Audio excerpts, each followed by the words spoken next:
Hello बच्चों, मैं हरीश मटपाल आप सभी का बहुत बहुत स्वागत करता हूं अपने ज्ञान सागर मटपाल चैनल में। प्यारे बच्चों, आज की इस वीडियो में मैं आपके लिए लेके आया हूं एक्सरसाइज 10.5 का question number 7, 9th class NCERT maths. तो हम देखते हैं क्वेश्चन नंबर 7 को देखते हैं हम लोग। बच्चों, हमें क्वेश्चन नंबर 7 में एक साइक्लिक क्वाड्रिलेटरल गिवन है जिसके डायमीटर्स साइक्लिक हमें दिया हुआ है ABCD। एक साइक्लिक क्वाड्रिलेटरल हम मान लेते हैं, ABCD नाम लिख लेते हैं उसका, A B C और D। चारों वर्टेक्स सर्कल को टच कर रहे हैं और अपोजिट एंगल का सम 180 डिग्री है। तो बच्चों, A से B को मिलाया, B से C को, C से D को और A से D को हमने ज्वाइन किया। ये जो क्वाड्रिलेटरल है साइक्लिक, इसके जो डायगोनल्स हैं वो इक्वल हैं और वही डायगोनल्स बच्चों सर्कल के डायमीटर है। तो यहाँ पे जो AC है ये साइक्लिक क्वाड्रिलेटरल का डायगोनल्स भी है और जो सर्कल है बच्चों इस सर्कल का ये डायमीटर भी है। उसी प्रकार से जो BD है वो BD साइक्लिक क्वाड्रिलेटरल का डायगोनल्स भी है और जो सर्कल है बच्चों इस सर्कल का डायमीटर भी है जो सेंटर से होके गुजर रहा है, O सेंटर है। अब हमें क्या प्रूव करना है? हमें ये प्रूव करना है कि जो ABCD साइक्लिक जो क्वाड्रिलेटरल है ये एक रेक्टेंगल है। बच्चों, हमें प्रूव करना है कि ABCD एक रेक्टेंगल है। तो किस तरीके से करेंगे हम लोग? हम इसको सॉल्व करते हैं। सबसे पहले देखो बच्चों, अगर आप फिगर को ध्यान से देखो तो BD ये नजर आया आपको, BD ये डायगोनल्स भी है और सर्कल का डायमीटर भी है BD। ठीक है, तो हम देखते हैं इसको। अब यहाँ पे BD जो है एक कॉर्ड है बच्चों, BD यहाँ पे कॉर्ड है। तो हम लिखते हैं कि BD बच्चों BD is a chord and diameter of the circle. तो बच्चों BD जो है एक कॉर्ड भी है और डायमीटर का और सर्कल का डायमीटर भी है। ठीक है, अब यहां पे अगर हम देखें ध्यान से तो सेंटर पे जो एंगल बन रहा है वो है BOD।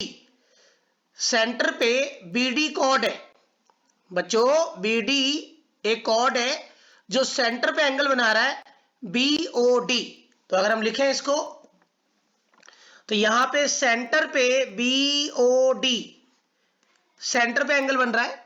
जो बाकी पार्ट अगर हम देखें तो BOD एक कॉर्ड है जिसने सेंटर पे एंगल बनाया है BOD और बाकी जो सर्कल का रिमेनिंग पार्ट है, जैसे हमने एक पॉइंट ले लिया C और C पे जो एंगल बन रहा है बच्चों वो है BCD।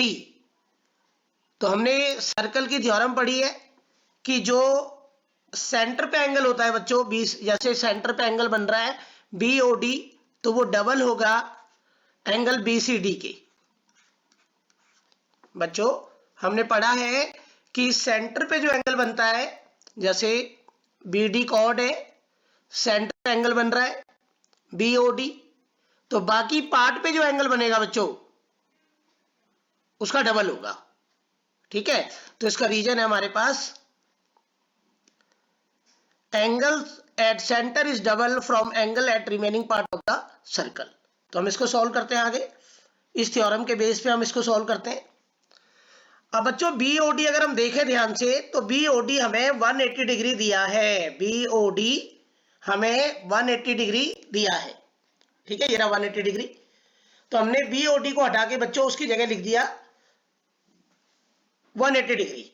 अब हम इसको सॉल्व करेंगे, यहां से BCD निकलेगा, ये 180 के अपॉन में आ जाएगा 2 और इसको 180 को हम 2 से डिवाइड करेंगे बच्चों तो ये 90 आ जाएगा। तो यहाँ पे BCD एंगल जो है हमारा 90 डिग्री आ गया। ठीक है, ये 90 डिग्री निकल गया एंगल BCD। अब बच्चों ध्यान से देखते हैं, ABCD एक साइक्लिक क्वाड्रिलेटरल है।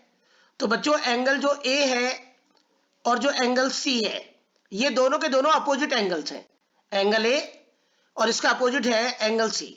तो बच्चों एंगल ए और एंगल सी जो अपोजिट है इनका जोड़ होगा 180 डिग्री। तो एंगल ए बच्चों प्लस एंगल सी, इनका सम होगा 180 डिग्री। अब इसका रीजन क्या होगा भाई?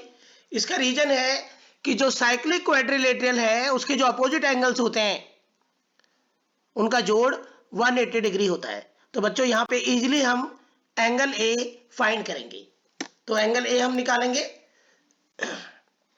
एंगल ए को ऐसे लिखेंगे बच्चों। एंगल सी हमारा निकला है यहां पे 90 डिग्री। अब क्या होगा?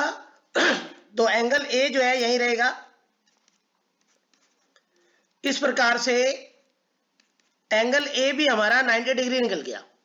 तो हमने एंगल ए भी 90 डिग्री निकाल दिया बच्चों। एंगल ए और एंगल सी का जोड़ 180 है, एंगल सी 90 है, तो एंगल ए भी हमारा 90 निकल गया। ठीक है। अब यहां पे अगर हम देखें एंगल सी भी 90 है, एंगल ए भी 90 है। बच्चों जब अपोजिट एंगल्स बराबर होते हैं तो वो एक पैरेललोग्राम होता है।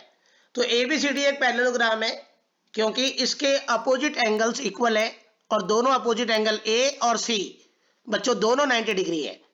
तो जब अपोजिट एंगल्स बराबर होते हैं तो वो एक पैरेललोग्राम होता है। तो हमने प्रूव कर दिया कि एबीसीडी एक पैरेललोग्राम है। अब बच्चों हमें इसे रेक्टेंगल प्रूव करना है। तो अब हम इसे रेक्टेंगल कैसे प्रूव करेंगे? हमें जो डायगोनल्स हैं बीडी, क्वाड्रिलेटरल के जो डायगोनल है बीडी और एसी बच्चों, ये हमें गिवन है कि ये डायगोनल्स बराबर है। और जब पैरेललोग्राम के डायगोनल्स बराबर होते हैं, पैरेललोग्राम के जब डायगोनल्स बराबर होते हैं बच्चों, तो फिर वो एक रेक्टेंगल होता है। पहले हमने पैरेललोग्राम प्रूव किया, अपोजिट एंगल्स बराबर है 90, फिर इसके डायगोनल्स बराबर दिए हैं बीडी और एसी हमें इक्वल दिया हुआ है। तो एबीसीडी एक रेक्टेंगल है क्योंकि इसके जो डायगोनल्स हैं वो भी इक्वल है। तो इस प्रकार से बच्चों हमें ये सवाल करना है।